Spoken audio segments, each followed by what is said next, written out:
All right, I'm super excited now. We're gonna finally get into our spider guard attacks, and this first one is a fairly basic attack, but it's something you see at the highest levels, and it's one that works off of a basic idea, but you'll as soon as you start working this into your game, you're gonna start catching it all the time. So let's take a look. So we're already in our spider guard. And this works when our partner either has, well, basically when they have one knee down. They could have both knees down or one knee up. So we'll take a look first when both knees are down.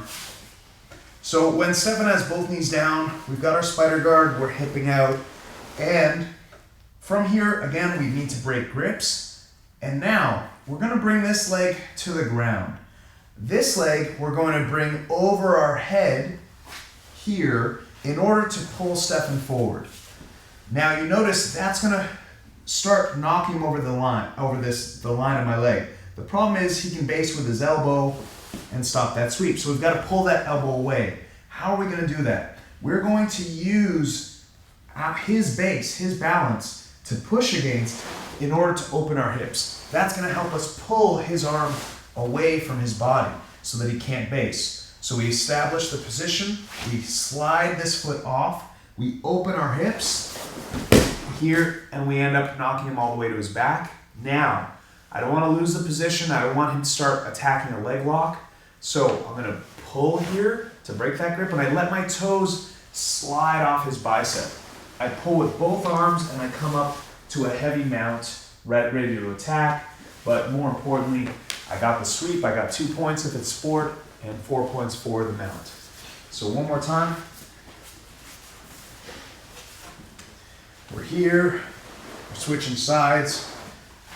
We pop this grip off. Now, when I pop the grip, we said that when we came to the mount, we slid the bicep over the toes. I relax my ankle here and my toes so that I can break the grip and slide this foot off at the same time. This leg comes to the ground. I perch on Stephan, so I'm gonna open my hips using him. This is probably the most important motion. Now we finish the sweep, but before we look at that, very common mistake is that people will have their shoulders look at the sky, and this happens. You have to make sure that your shoulders twist to the ground so that the motion continues. Now we slide off, we come all the way up, and notice, this is important for mounting in general. As I'm pulling myself up, my heel does a hamstring curl to help me come up. And either we're going to land with Stephan's arm across his body, in which case we have lots of great attacks, or sometimes we end up here, also gives us a number of great attacks we can look at, hopefully in another series.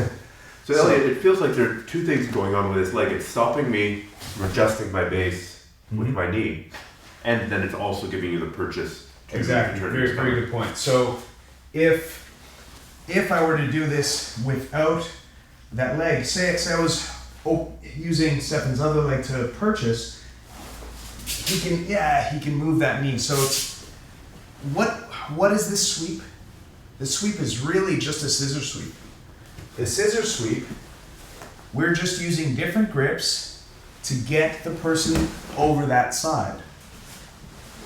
We still, now with the scissor sweep, their weight comes a lot more forward, so this leg not only helps us open the hips, but it also kicks their legs out from under them.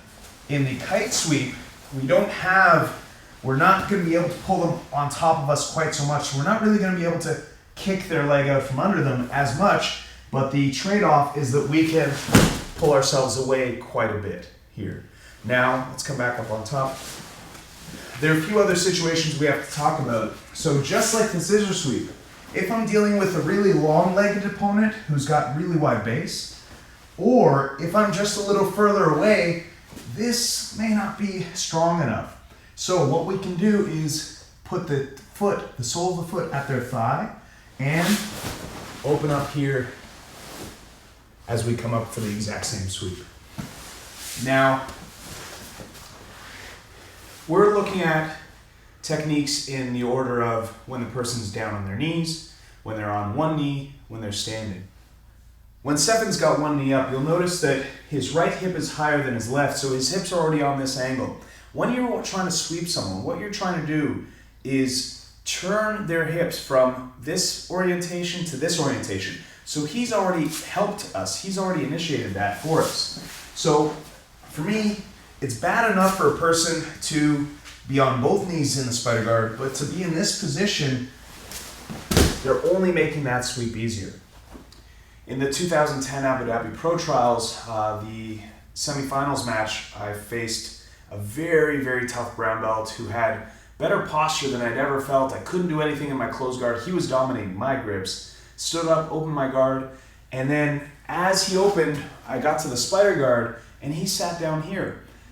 For me, this is such a mistake that I thought he must be setting me up for something, because he was basically giving me the kite sweep.